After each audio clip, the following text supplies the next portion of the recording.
अस्सलाम वालेकुम नाज़रीन, मेरा नाम अली रज़ा है और आप देख रहे हैं पाकिस्तान टुडे। कोशिश हो रही है कि हम मुख्तलिफ सिंध के अहम शहरों और कस्बों और देहातों के अंदर जो मसाइल हैं लोगों के, वो अपने प्रोग्राम पाकिस्तान टुडे के अंदर अपने नाजरीन तक पहुँचाएँ। एक और मामला है, जाकबाबाद के अंदर 2 माह के दौरान 2 ख़वातीन के साथ जिनसी ज़्यादती का मामला पेश आया और सबसे ज़्यादा दर्दनाक जो सूरत हाल वो तब बनी जब आप देखते हैं कि पोलियो वर्कर्स जो कि घर घर जाकर मुख्तलिफ बच्चों को पोलियो के कतरे पिला रही होती है, उनको उनकी ड्यूटी के दौरान जिनसी ज़्यादती का निशाना बनाया गया। साथ ही एक और वाकया भी पेश आया है। इस पूरे वाक़े के अंदर अब तक हुकूमती सतह पर क्या इक़दाम उठाए गए हैं, साथ में पुलिस ने क्या मुल्ज़िमान की गिरफ्तारी अमल में लेकर आई है, इन तमाम पहलुओं के ऊपर बात करेंगे। हमारे साथ इस वक्त टेलीफोन लाइन पर मौजूद हैं परवेज़ अबड़ो साहब, हैं साबिक सदर हैं जाकबाबाद प्रेस क्लब के, सीनियर सहाफ़ी हैं। उनसे भी ज़रा कोशिश करेंगे जानने की कि इस वक्त जाकबाबाद में किस तरह ये इतने अफसोसनाक वाकयात हो गए और किस तरह ये चीज़ें चल रही है और जराइम की क्या सूरत हाल है इस वक्त। बहुत शुक्रिया परवेज़ अबड़ो साहब वक्त देने के लिए। थोड़ा सा बताइएगा इस वक्त इस 2 वाकयात के हवाले से तहकीकात कहाँ तक पहुँची और किस तरह ये अफसोसनाक वाकयात सामने आए। जी देखिए, पहले जो वाक़या हुआ है वो जैकबाबाद के साथ ही मौलादा थाना है, गांव है अलाबुल जखरानी, उसमें 11 सितंबर को ये वाक़या पेश आया था। डेली वेजेस पे पोलियो वर्कर काम करती थी और वो पोलियो वर्कर काम कर रही थी, अपनी ड्यूटी पे मौजूद थी और बच्चों को पोलियो के कतरे पिलाने के लिए वो इस गांव की तरफ चल पड़ी। तो वहां पर पोलियो वर्कर के मुताबिक 4 आदमी जो मिले थे, जिसमें अहमद जखरानी जो मुल्जिम है वो जेल के अंदर बंद है। पुलिस उसको पहले ही दिन से गिरफ्तार कर लिया था और 3 मुलजमान जो है अभी तक वो गिरफ्तार नहीं हुए, लेकिन FIR जो काटी गई है उसमें एक ही मुलजिम उन्होंने जो है नामजद किया था। औरत ने जिसका नॉमिनेट है, जिसका नाम अहमद जखरानी है, वो जेल के अंदर बंद है। पोलियो वर्कर के साथ वहाँ ये इतना अफसोसनाक वाकया हुआ, पहले उसके साथ जिनसी ज्यादती की गई उसको घसीट के जंगल में, और फिर 3 आदमियों ने पोलियो वर्कर के मुताबिक उसकी मोबाइल पे वीडियो बनाई। तो इतना अफसोसनाक वाकया ये पेश आया और ये हाई प्रोफाइल केस था।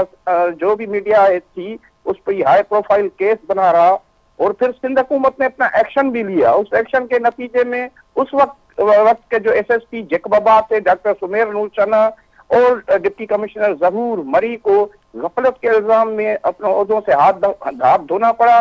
उसके बाद जो पोलियो वर्कर को इंसाफ देने के लिए सिंध गवर्नमेंट ने 50 लाख रुपए अपनी तरफ से माली मदद की और उसके बाद MNA है जो जैकबाबाद के मीर एजाज हुसैन जखरानी, उन्होंने 10 लाख रुपए अपनी जेब से दिए। PPMPA हाजी शेरमन मुगरी ने भी उनकी मदद की और 10 लाख उन्होंने दिए। तो उसके बाद पोलियो वर्कर को कोई जान का खतरा था और उसकी पुलिस की हिफाजत के लिए उसके घर के बाहर एक ASI और 4 कांस्टेबल भी मुकर्रर किए हुए थे।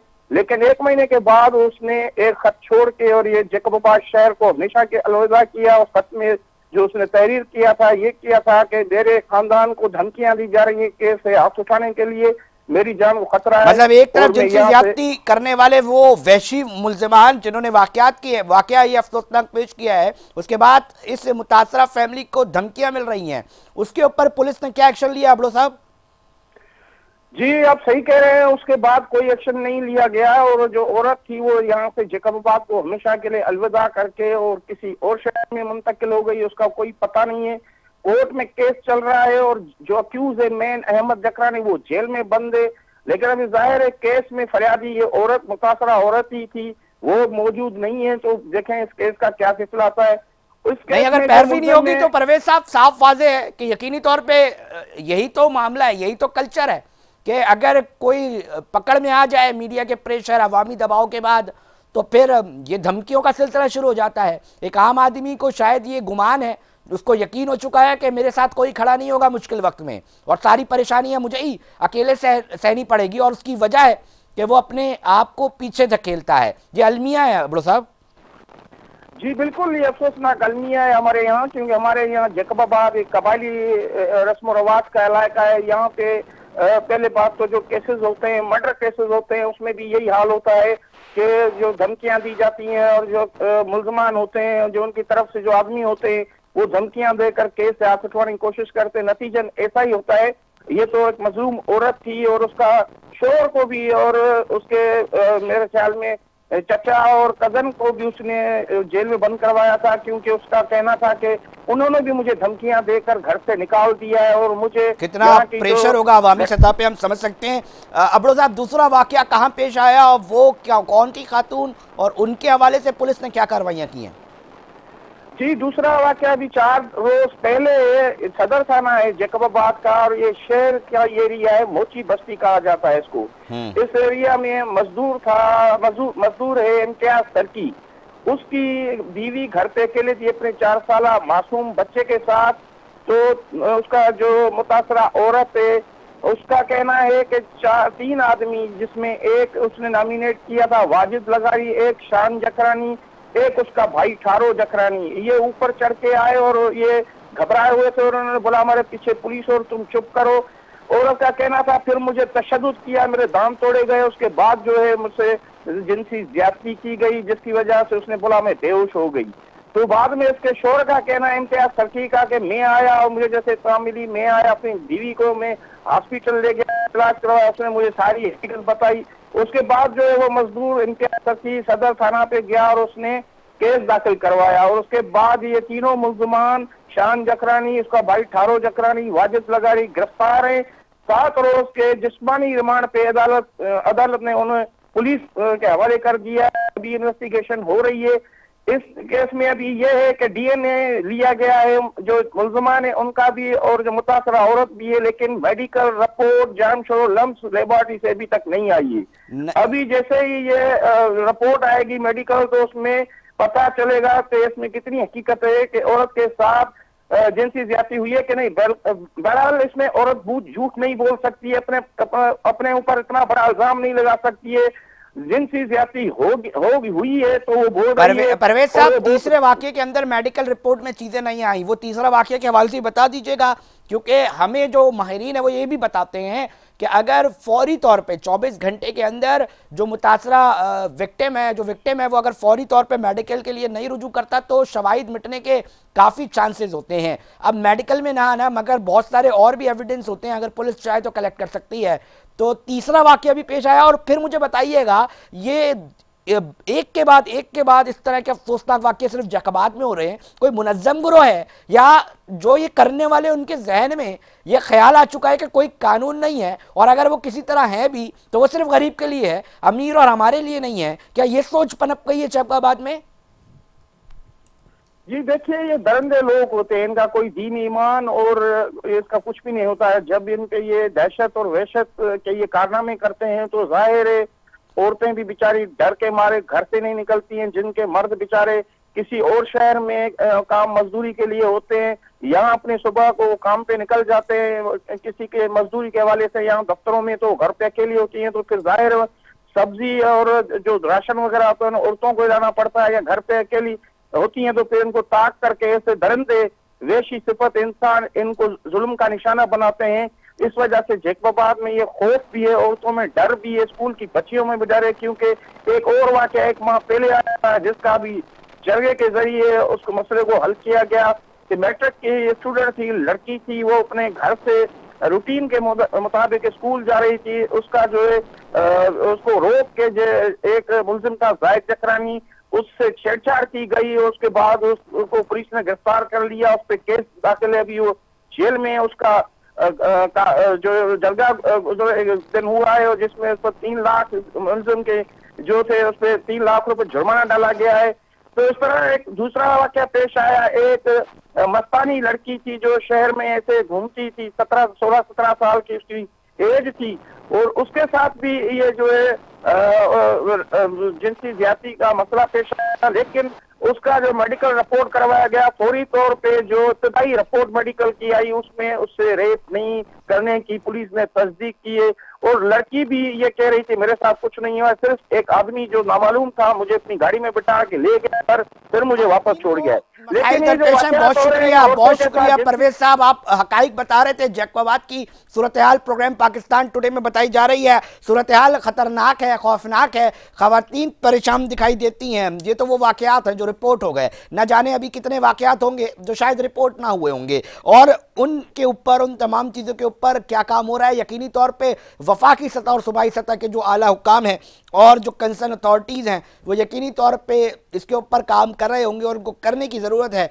क्योंकि इस शहर के अंदर, इस जगह के अंदर जो है वो मसाइल का सामना करना पड़ रहा है। हमारी कोशिश है कि मुख्तलिफ जो शहर हैं, कस्बे हैं, उनके हवाले से जो एक आम आदमी को परेशानी का सामना है उनकी आवाज़ बन सके। नाज़रीन, हमारे साथ ही रहिएगा। सिंध के नौजवान को किस तरह हौसला अफजाई करें, एंटरप्रेन्योरशिप और बहुत सारी चीज़ों के ऊपर बात हो रही होती है। आज सेक्रेटरी साहब से ही बात करेंगे कि वो क्या इकदाम कर रहे हैं। ब्रेक पे वक्त हुआ है, ब्रेक पे जा रहे हैं।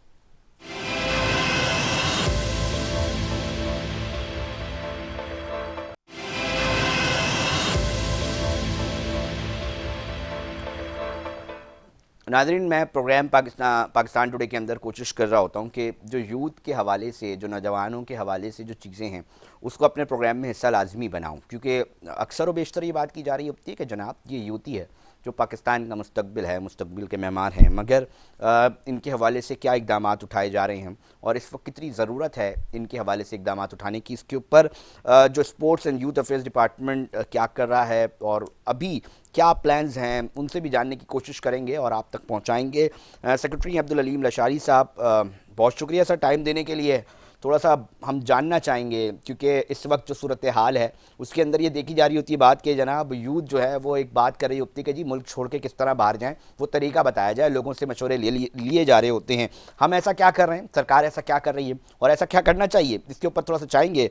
Sir, over to you sir, बताएं ना क्या हो रहा है डिपार्टमेंट की तरफ से और माजी में क्या प्लान्स हैं जो हो चुके हैं। जी बहुत शुक्रिया। हमारा जो डिपार्टमेंट है स्पोर्ट्स और यूथ अफेयर, वो नौजवानों के लिए उसके पास बहुत सारे प्रोग्राम हैं, और उसमें जो अभी तक जो चीज़ें हुई है पहले मैं वो आपको बता दूं कि वो क्या हुई हैं और आगे हमारे क्या प्लान्स हैं। श्योर। तो वो भी मैं आपको बताता हूं, लेकिन अभी तक मैं आपको ये बताऊं कि हमारे डिपार्टमेंट में, यूथ अफेयर्स में तकरीबन कोई 5,000 के लगभग नौजवानों के लिए मुख्तलिफ ट्रेनिंग्स का इनेकाद किया है, और उस ट्रेनिंग में हमने इनको जो है आईटी रिलेटेड जो कोर्सेज हैं वो सिखाए हैं, ई कॉमर्स उनको सिखाई है, उनको जो है वो हमारे जो कॉम्पिटिटिव एग्जाम हैं उनके बारे में हमने जो है वो कोर्सेज करवाए हैं, ताकि नौजवान जो है वो कॉम्पिटिटिव एग्जाम में जो है बैठ सकें। इसके अलावा बेतहाशा हमारे पास हमारे नौजवानों के लिए जो है हमने कुछ पैनल डिस्कशंस किए हैं, वर्कशॉप किए हैं, कैपेसिटी बिल्डिंग के किस तरह जो है वो यूथ को आगे फ्यूचर में किस तरह जाना है, आगे क्या करना है, किस तरह करना है। अब्दुल अलीम साहब, तो एक मामला ये है कि अब जो है ना एक वेव देखी जा रही है और लोग स्टार्टअप्स के ऊपर बात कर रहे हैं, एंटरप्रेन्योरशिप के ऊपर बात हो रही है, लोग अपने कारोबार की तरफ कैसे आए उसके ऊपर बात हो रही है।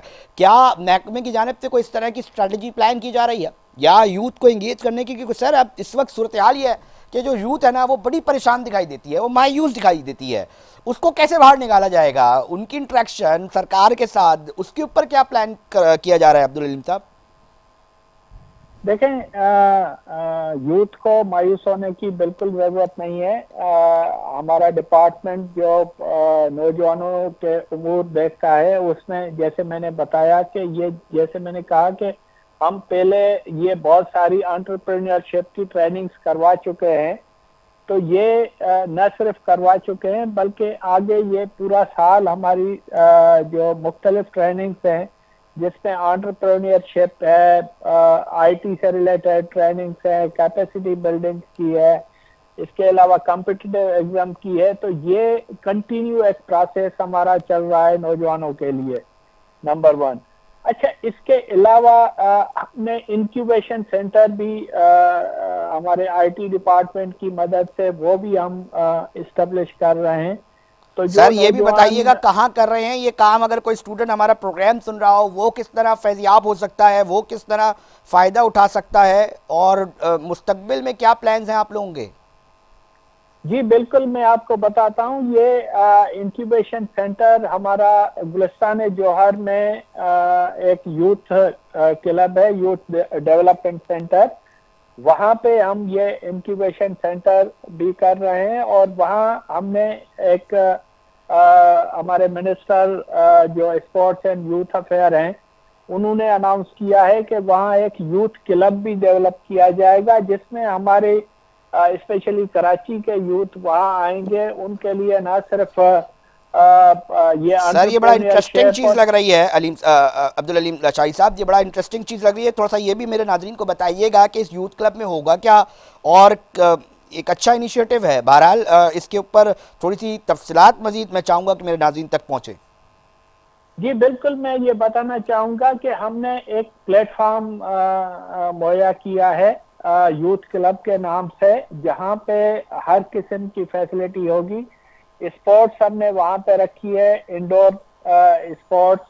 उसके अलावा जिम रखा है वहाँ पे आईटी रिलेटेड जितनी भी ट्रेनिंग्स होगी उसके लिए हमारे वहाँ कंप्यूटर सेटअप सारा बना हुआ है।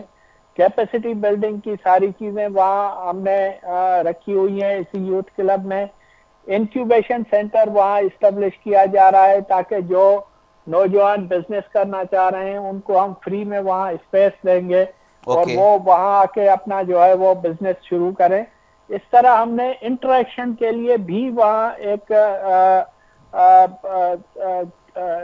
इस तरह के सिस्टम रखा है कि नौजवान वहाँ आए और आके जो है वो एक दूसरे से इंटरेक्ट करें। That's good, that's good sir, बहुत ज़बरदस्त, सुनने में बहुत अच्छा लग रहा है सर। ये जानना चाहूँगा, गुलिस्तान जौहर की आप बात कर रहे हैं जहाँ पर ये तमाम चीज़ें एक्टिवेशन की तरफ पहुँच चुकी है, बिल्डिंग सब तैयार है, और इसकी कोई फीस भी रखी गई है सरकार की तरफ से, या मुकम्मल ये तमाम सहूलियात फ्री ऑफ कॉस्ट होंगी?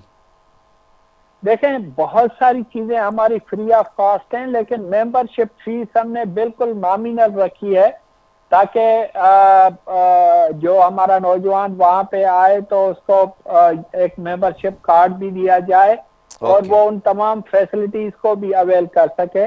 तो इसमें हमने दो किस्म के जो है वो जो हमारी पॉलिसी यूथ पॉलिसी है उसमें नौजवान की डेफिनेशन 15 साल से 29 ईयर्स तक आती है, तो उनके लिए हमने फीस का बिल्कुल नॉमिनल रखी है।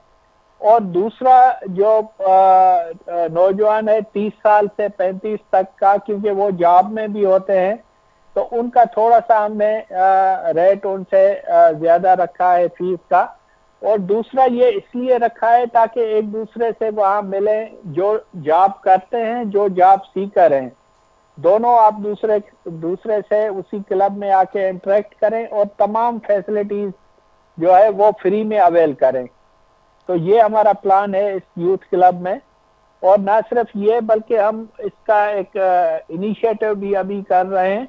15, 16 और 17 नवंबर को हम एक यूथ गाला वहाँ हम मुनक्किद कर रहे हैं। ये जो कमिंग मतलब अभी नवंबर, अभी बस जल्दी है तो डेट जी बिल्कुल बिल्कुल बिल्कुल, इसी नवंबर की 15, 16 और 17 को हमने यूथ के लिए बहुत सारी अपॉर्चुनिटीज वहाँ रखी है, इंटरेक्ट करने के लिए और एंटरटेन होने के लिए। तो हम चाहते हैं कि यूथ एक दूसरे से मिले, और वो अपने आगे के फ्यूचर के हवाले से, जैसे आपने इंट्रो में कहा कि नौजवान बाहर जा रहे हैं, तो हमारी कोशिश ये है कि नौजवान यहीं पे सीखें और यहीं पे अपना बिजनेस करें और यहीं पे बैठ के कमाएं जदीद टेक्नोलॉजी की वजह से।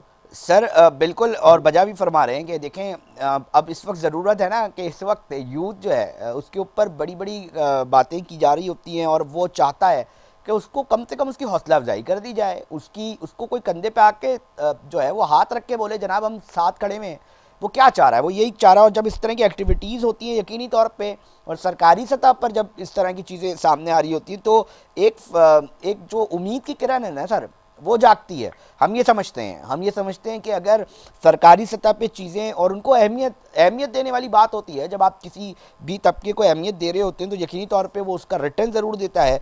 थोड़ा सा मैं ये भी जानना चाहूँगा सर कि इस वक्त जो सूरत हाल आप देख रहे हैं, आपके पास भी यकीनी तौर पे नौजवान आते होंगे और कंसर्न, तो इस वक्त किन मसाइल का सामना कर रहा है, उनके उनके हल के लिए आप लोग मज़ीद किन चीज़ों की तरफ देख रहे हैं? क्योंकि अक्सर व बेशतर सर मसला ये आता है अब्दुल अलीम साहब कि फ़ंड्स की कमी का सामना होता है, कभी कहीं और मसाइल का सामना होता है, तो उन चीज़ों को किस तरह देखा जा रहा है? देखें, सबसे पहले तो मैं आपको ये बताऊं कि ये यूथ क्लब जो हम बना रहे हैं, इनिशियली ये कराची में हमने इस्टेब्लिश किया है, जौहर में। और आप देखेंगे कि यहाँ बड़े बड़े क्लब्स होते हैं, बड़ी बड़ी फीसें ली जाती हैं और उसमें आम यूथ जा नहीं सकता और इंटरेक्ट नहीं कर सकता एक दूसरे से। तो एक तो हमने कराची से स्टार्ट किया है और उसके बाद हमारे जितने भी सिंध के डिवीजनल हेडक्वार्टर हैं वहाँ एक तो यूथ सेंटर इस तरह के कायम करेंगे ताकि नौजवान एक दूसरे से इंटरेक्ट कर सकें। अब रहा सवाल कि नौजवानों को क्या वहाँ ऑप्शंस दिए जाएंगे। हमारी ये कोशिश होगी कि हम इस तरह के जिस तरह ये यूथ गाला हम कर रहे हैं, हम इंडस्ट्रीज के लोग जो है उन लोगों को भी वहाँ बुलाएं और नौजवानों के रोजगार के हवाले से जो है वो उनको हम बताएं कि नौजवान किस तरह जो है वो वहाँ उस उनकी फील्ड में, इंडस्ट्रीज में और इसमें जो है वो कामयाब हो सकते हैं। तो हमारी बेसिक कोशिश यही है कि नौजवान को उनका फ्यूचर सिक्योर करें, उनको वे आउट दें, और ये हमारी रेस्पॉन्सिबिलिटी है और इस पे हम बड़ी कोशिश कर रहे हैं कि नौजवानों के लिए ये एक हमारे मिनिस्टर मोहम्मद बख्श महर साहब, क्योंकि वो खुद भी नौजवान है और स्पोर्ट्स पर्सन है, तो उसकी ख्वाहिश थी कि नौजवानों के लिए एक प्लेटफॉर्म होना चाहिए ताकि वो अपने फ्यूचर को डिस्कस कर सकें और उस फ्यूचर से फायदा उठा सकें। और सर बात यह है कि इन्हीं तमाम चीज़ों की जो जब कमी आती है तो यकीनी तौर पे लोग देख रहे होते हैं, और ये मिनिस्टर साहब की तरफ से भी हम यही कहेंगे कि एक अच्छा इकदाम है और पॉजिटिव इकदाम है, इस तरह यकीनी तौर पे उठने चाहिए, क्योंकि जब इस तरह के इकदाम उठते हैं ना तो सर फिर कहीं ना कहीं जो है ना वो जो मायूसी की जो सिलसिला चल रहा है उसमें कहीं ना कहीं जो है वो कदगन लगती है। कहीं ना कहीं जो हम ये देख रहे होते हैं कि मुख्तलिफ सियासी तौर पे भी लोगों को मिसगाइड किया जा रहा होता है, मुख्तलिफ ऐसे एजेंडा के तहत मिसगाइड किया जा रहा होता है, लोग मंशियात की तरफ चले जाते हैं। अगर हम खेल और इस तरह की चीज़ें नहीं प्रोवाइड करते तो लोग जो हैं वो मंशियात और इस तरह के जराइम की तरफ जाते हैं। सर थोड़ा सा मैं चाहूँगा कि इस हवाले से भी ज़रा बताएं सर कि खेलों के हवाले से क्या स्ट्रेटजी प्लान की जा रही है, क्योंकि अक्सर व बेशतर जो शहरी हैं, जो लोग हैं, वो ये शिकायत करते हैं हमारे पास मैदान नहीं है जनाब, हम कहाँ खेलने जाएं। हमें मतलब अब तो आप देखें, अगर आप कहीं नज़र दौड़ाएंगे तो आप प्राइवेटली छोटे छोटे जो है ना वो स्टेडियम वो बन चुके हैं, खेलों की जगह बन चुकी है जहाँ पर वो लोग क्रिकेट या फुटबॉल खेल रहे होते हैं। तो सर इस हवाले से भी कोई प्लान है आप लोगों के पास? जी बिल्कुल, मैं आपको बताऊं कि स्पोर्ट्स डिपार्टमेंट ने बहुत सारे हॉकी के लिए टर्फ बनाए हैं, क्रिकेट के लिए बहुत सारे ग्राउंड जो है पूरे सिंध में बनाए हैं, और इसके अलावा जो एथलीट्स हैं उनके लिए हमारे जो है वो सेंटर बने हुए हैं। तो इसी हवाले से मैं सिर्फ एक जगह का, वैसे तो बहुत सारे हैं, लेकिन जिस तरह यहाँ पे हमने ये यूथ क्लब बनाया है, इसी तरह स्पोर्ट्स की फैसिलिटी हमारी नाजिमाबाद में है। ओके। और वो भी सुबह 6 बजे से रात को 10 बजे तक जो है वो पूरा दिन हर नौजवान के लिए ओपन होती है। इसके अलावा हमारी कोशिश ये है कि जितने भी ग्राउंड्स हमें मिले हैं उनको हम इस्टेब्लिश करें। बहुत सारे कर लिए हैं, कुछ हम और भी कर रहे हैं। मतलब हम ये समझ जाए कि अब इस डिपार्टमेंट के अंदर बिलखुसूस जो है कुछ तब्दीलियां आती हम देखेंगे जल्द अब्दुल अलीम साहब। बिल्कुल आप देखेंगे और बिल्कुल हम आपको दिखाएंगे कि आप आके देखें, खुद जो है देखेंगे क्या क्या तब्दीलियां आ रही हैं। और नौजवानों को जहाँ जहाँ एक्सेस नहीं थी बड़े बड़े ग्राउंड्स में, उनमें हम एक्सेस दिला रहे हैं ताकि नौजवान जो है वो रिलैक्स होके न सिर्फ खेल सकें बल्कि अदर एक्टिविटीज में भी हिस्सा ले सकें। बहुत शुक्रिया सर, बहुत शुक्रिया टाइम देने के लिए। अब्दुल अलीम लशारी साहब थे, सेक्रेटरी थे sports and youth affairs department के, और हमने कोशिश की कि किन मौज़ूआत के ऊपर काम हो रहा है, किन चीज़ों के ऊपर काम हो रहा है, क्योंकि देखें नाज़रीन, बहुत ज़रूरी है कि ऐसे इक़दाम उठाए जाएँ। यूथ इस वक्त देख रही है सरकार की तरफ कि वो हमें क्या दे रही है, और बड़ी ही मेहनती नौजवान हैं, बड़े ही मेहनत करते दिखाई देते हैं मुख्तलिफ़ जगहों पर। वो कहीं ना कहीं इस जगह रहते हुए परेशान हो रहे होते हैं कि यार थोड़ी सी फैसिलिटीज़ मिल जाएं तो हम बहुत बेहतरीन चीज़ें और बेहतरीन नताइज जो हैं वो ला सकते हैं। मगर जब इस तरह की चीज़ें होना शुरू होती हैं, और एक मैं बार बार कहता हूँ कि एक इकोसिस्टम बनना चाहिए, इस तरह की बातें मुख्तलिफ फोरम्स के ऊपर जब शुरू होती हैं तो यकीनी तौर पे नताइज बेहतर आते हैं। नाज़रीन, इसी के ऊपर बात कर रहे थे। एक अच्छी काविश और एक ब्रेकिंग न्यूज़ मेरे लिए है जो कि मैं अपने नाज़रीन को बता रहा हूँ कि एक यूथ क्लब खुलने जा रहा है। गुलिस्तान जौहर में एक बड़ी बिल्डिंग बनाई गई है जहाँ पर तमाम खेलों की जो सहूलियात हैं वो मौजूद होंगी और वो आप उससे फैज़याब हो सकते हैं। तहम प्रोग्राम में हमें कोशिश करते हैं कि हम वो स्टोरीज उठाएं जिसका ताल्लुक एक आम आदमी और एक आम शख्स से होता है, और यही सिलसिला है जो हमने जारी रखा है। मगर अपना फीडबैक लाजमी दीजिएगा। फिर एक ब्रेक का वक्त हुआ है, ब्रेक पे जा रहे हैं, मगर साथ जुड़े रहिएगा। कुछ मुतासरा शहरियों के मोबाइल फ़ोन जो छिने गए थे वो वापस मिल गए, वो कैसे मिले उसके ऊपर बात करेंगे।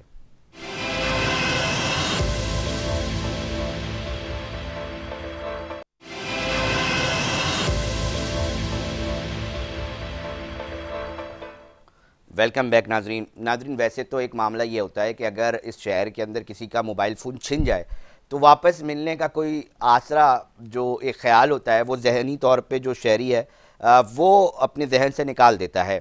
और अगर मोबाइल फ़ोन गुम हो जाए और फिर चोरी या छिन जाए और उसके बाद वापस मिल जाए तो उसके चेहरे पे जो खुशी होती है वो काबिल दीद होती है। और यकीनी तौर पे ऐसा अब एक मामला सामने आया है जिसके अंदर ज़िला वेस्ट के शहरियों से जो छीने गए मोबाइल फ़ोन थे वो उनको वापस दिए गए हैं। और जब ये मोबाइल फ़ोन दिए गए तो मुख्तलिफ़ वारदातों में छिने थे और दिए गए तो उनके चेहरों पे जो खुशी थी वो बड़ी देखने वाली थी। इसमें फैमिलीज़ भी थी, बहुत सारे ऐसे लोग थे। एसएसपी वेस्ट तारिक मस्तूई साहब बड़ा मेहनत से काम करते दिखाई दे रहे हैं डिस्ट्रिक्ट वेस्ट के अंदर। हमारे रिपोर्टर, क्राइम रिपोर्टर हैं मलिक फैसल, उनसे हम तफसीलात लेते हैं। शहरियों का क्या कहना था, किस किस वारदातों में छिने थे। मलिक फैसल साहब बताइएगा इस पूरे मामले का अहवाल कि आज क्या होता रहा, शहरियों ने क्या कहा।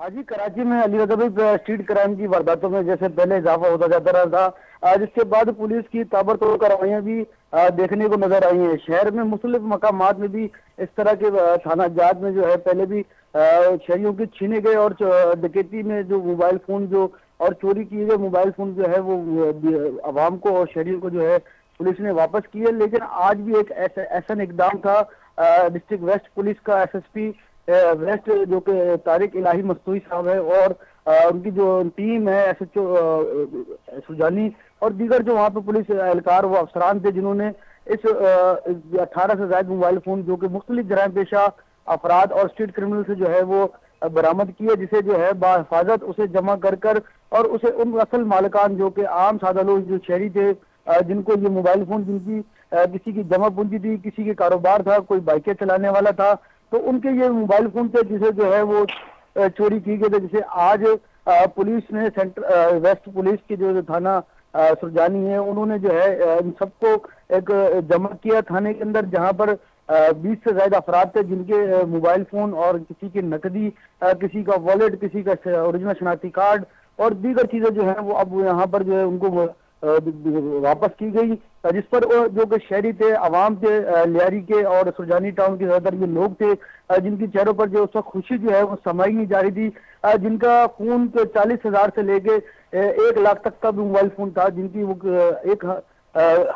एक हैंडसम अमाउंट थी जिसको वो वापस जब पुलिस ने किया तो जो कि वहाँ के लोग थे वो उन्होंने उनको खुशी की एक लहर दौड़ पड़ी। और मलिक फैसल, हम ये देख रहे हैं कि खवातीन भी हैं, बुज़ुर्ग भी हैं, नौजवान भी हैं, बड़ा पेन सहना पड़ता है। कोई एक तो मोबाइल फ़ोन छीनने का अलग पेन होता है, उसके अंदर जो सामान मौजूद होता है वो भी चला जाता है, उसके अंदर डाटा होता है, आपके नंबर्स होते हैं वो भी चले जाते हैं और उस वक्त एक कॉस्ट का सामना करना पड़ता है। तो ये अच्छी चीज़ है। इस पर ज़रा बताइएगा कि पुलिस डिपार्टमेंट क्या कहता है कि अगर कोई भी ऐसी वारदात हो तो एटलीस्ट FIR के लिए तकदो करना लाजिम हैं, क्या कहेंगे? अगर ये FIR ही ना कटाते तो शायद वापस ही नहीं मिलते मोबाइल। आज जब हमारी जब SSP वेस्ट तारिक इलाही मसूद से जब बात हुई थी उनके तर्जुमान से भी, तो उनका ये कहना था कि उन्होंने अवामी सतह पर भी एक मीटिंग कॉल भी की वहाँ पे थाना सुरजानी की हदूद में भी, और उन जो कि वहाँ पे लोग आए हुए थे अपने मोबाइल फोन लेने के लिए, उनको भी ये उन्होंने एक रिक्वेस्ट की कि आइंदा से कभी भी किसी के साथ कोई स्नैचिंग हो या चोरी डकैती की वारदात हो, पुलिस को बर वक्त इतला दे और अपना मुकदमा अपनी दरख्वास्त जरूर मसूल कराए, ताकि पुलिस इस उन मुलजमान की और उनकी चेक एंड बैलेंस की जो है वो भरपूर तरीके से तैयारी करके उनको गिरफ्त में ला सके।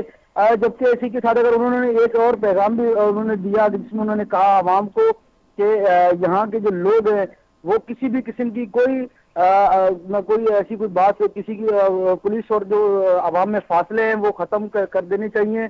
किसी के साथ भी कोई भी XYZ किसी भी किस्म का कोई प्रॉब्लम कोई मसला दरपेश होता है वो फौरी तौर पर मुतालिका थाने पहुंचे, वहां पर जो है अपनी दरखास्त मसूल कराए और FIR दर्ज कराए। और आज जो जिनके 18 मोबाइल फोन जो जिनको आवाम को लोगों के जो छीने गए थे वापस किए गए थे, जिसमें खवातीन की भी एक बड़ी तादाद थी जिनके वो मोबाइल फोन पे जो 6 से ज्यादा खवातीन थी जिनके मोबाइल फोन भी उनको वापस किए गए, और उन्होंने SSP का और वहाँ की जो पुलिस है वहाँ का शुक्रिया अदा भी उन्होंने किया। मलिक फैसल, मुल्ज़मान के हवाले से भी बताइएगा, मुल्ज़मान की गिरफ्तारियों के लिए क्या हिकमत अमली बनाई गई है, किस तरह जो मोबाइल मिले उसके हवाले से भी थोड़ा सा गाइड कीजिएगा, नाजरीन तक आगाह कीजिए। अली भाई, कराची में वैसे तो स्ट्रीट क्राइम और जराइम पेशा अफराद का जो बंदराना जो फिरदा है और लोगों को लूट मार का जो सिलसिला है वो तो थमने का नाम नहीं ले रहा था, लेकिन अब पुलिस जो है वो इस पर काम कर रही है, टेक्निकल तौर पर काम करते हुए अब इनको गिरफ्तार भी किया जा रहा है, मुकाबले भी किए जा रहे हैं, जिसमें वेस्ट पुलिस ने गुज़िश्ता 1 माह के दौरान जो है वो 4 से ज्यादा जो गैंग जो हसास गैंग ब्रेस्ट थे उनको ब्रेस्ट करके उनको गिरफ्तार किया, उनको कटहरे में लाया गया, जिसमें मुकाबले भी किए गए, और जो स्ट्रीट क्राइम में मुलविस लोग थे, जराइम पेशा अफराद थे, उनकी गिरफ्तारी के लिए मजीद छापेमार कार्रवाई भी की जा रही थी। आज भी जो दीगर जो मुल्जिमान है जिनको अदालत भी पेश किएगा, जिनको किसी को जेल कस्टडी की गई और कुछ अभी शामिल तफ्तीश भी नहीं जी।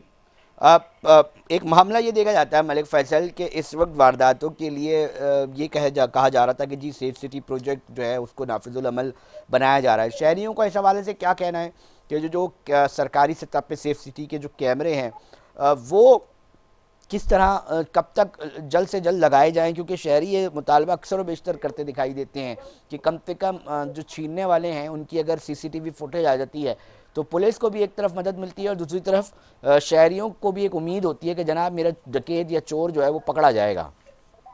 जी गुज़िश्ता चंद रोज कबल भी एडिशनल IG और IG सिंध की जानिब से जो कमांड एंड कंट्रोल की जानिब से CCTV कैमराज जो कि स्मार्ट कैमराज की जानिब से जो कि CP के तहत जो लगाए गए थे शहर के मुख्तलिफ मकामात पर, लेकिन आज भी शहर के ऐसे इलाके ऐसे पोश इलाके हैं जहाँ पर CCTV कैमरा ना होने के बायस जो है वो ये जो जराइम पेशा अफराद हैं या स्ट्रीट क्रिमिनल है वो पुलिस के हाथों से दूर हैं। जबकि अगर बात करें आज भी ऐसे इलाके मौजूद हैं, जैसे कि डिस्ट्रिक्ट वेस्ट में कई इलाके हैं, डिस्ट्रिक्ट सेंट्रल में भी कई इलाके हैं जहाँ पर CCTV कैमरा ना होने के बायस जो है वो चोरी डकैती की वारदातों में इजाफा हो रहा है। अब तो इसी के साथ अब चोरी डकैती की वारदातें तो हो ही रही थी कि अब खवातीन को भी हिरासमेंट का जो सिलसिला है वो भी गुज़िश्ता जो है वो कई माह से भी जारी है। अब इसी हवाले से भी गुज़िश्ता रोज भी एक वाकया पेश है जिसमें एक 15 साल बच्ची को जो है एक मोटरसाइकिल सवार जो कि मास्क लगाया बहुत तकलीफ दे वीडियोज हैं, कौन वहशी दरिंदे हैं। आज भी हम जैकबाबाद को मलिक फैसल डिस्कस कर रहे थे और यही बात कर रहे थे कि जनाब 3 केसेस रिपोर्ट हुए और कुछ हिरासगी के रिपोर्ट हुए। उस वाक़े के हवाले से पुलिस ने क्या किया ये भी लगे हाथों मलिक फैसल बताते चले।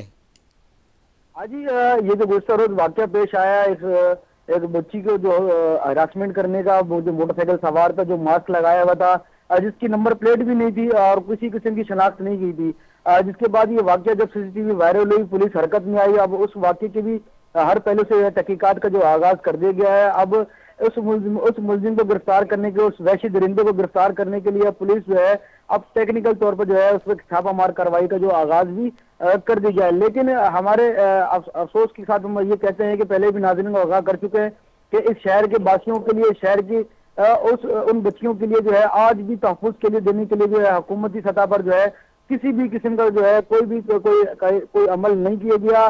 जिसके बायस जो है आज भी खवातीन को हिरासमेंट का जो है वो सामना करना पड़ता है। मुख्तलिफ मकामात होते हैं, मुख्तलिफ पहले टीचर्स के साथ हो किया गया, बच्चियों के स्टूडेंट के साथ, अब जो घरेलू खवातीन है जो कि अपने काम से किसी सिलसिले से जाती है तो उन्हें भी अब इस तरह के हिरासमेंट के वाकयात का सामना करना पड़ता है। लेकिन अब पहले भी इस तरह के वाकयात को रोकथाम के लिए पुलिस हरकत में आई थी, और अब दोबारा जब हमारे तर्जुमान पुलिस से हुई है, सिंध पुलिस के तर्जुमान से बात होती है, तो उन्होंने यही कहा कि हम इसको मजीद इस हवाले से यार मलिक फैसल साहब, मगर मामला ये है कि बार बार इस बात की जो है वो की जा रही है, मुख्तलिफ हल्के ये बात कह रहे हैं कि अगर आप सेफ सिटी प्रोजेक्ट को काबिल बना लेते हैं या उसको अमली तौर पे जो है वो अपने पास एक्टिव कर लेते हैं, पूरे शहर के अंदर जगह जगह कैमरे लगे हों और वो मॉनिटर हो रहे हों और सरकार के ज़रिए हो रहे हों, और फिर ये हो कि उसके अंदर फौरी जो एक्शन है वो लिया जा सकता है।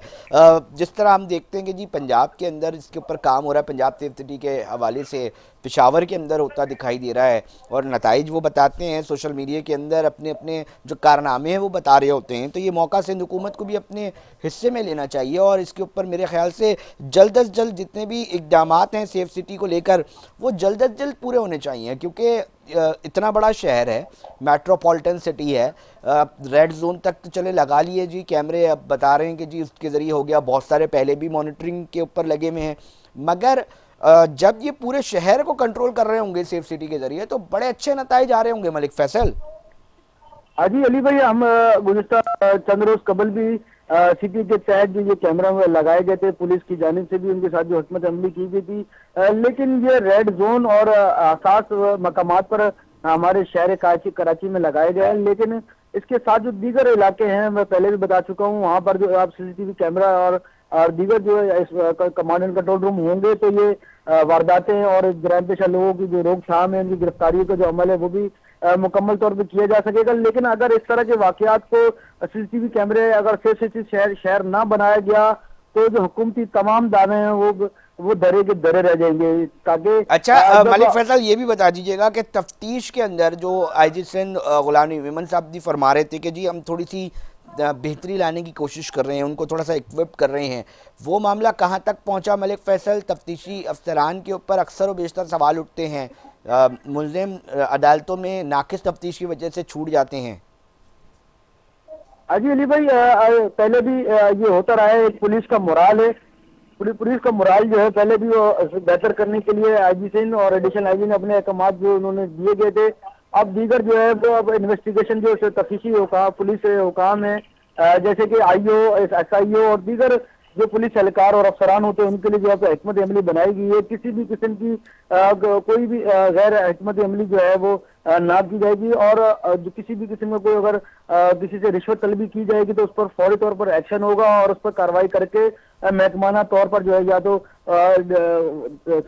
डिसमिस सर्विस फ्रॉम सर्विस कर दिया जाएगा, या तो फिर उस पर महकमाना कार्रवाई करके मजीद जो है वो काम किया जाएगा। लेकिन शहर में आज भी कई ऐसे मकामात, कई ऐसे इलाके और ऐसे थाने हैं जहाँ पर इस तरह के रिश्वतखोरी का बाजार वो जो कि अब भी गर्म है। हम अक्सर और बेशतर देखते हैं कि लोग परेशान होते हैं, थानों में जाते हैं, FIR कटाते हैं, और FIR के बाद तफ्तीशी अफसर और वो जो अपने उनके जो एहलकार होते हैं वो मन मर्जी के जो है वो उनसे मलिक फैसल अक्सर और बेशतर ये भी हो रहा होता है कि तफ्तीशी अफसरान को मुद्दई जो है वो मुल्जिम पकड़ा के देते हैं और वो छोड़ देते हैं, ये भी हो रहा होता है मलिक फैसल।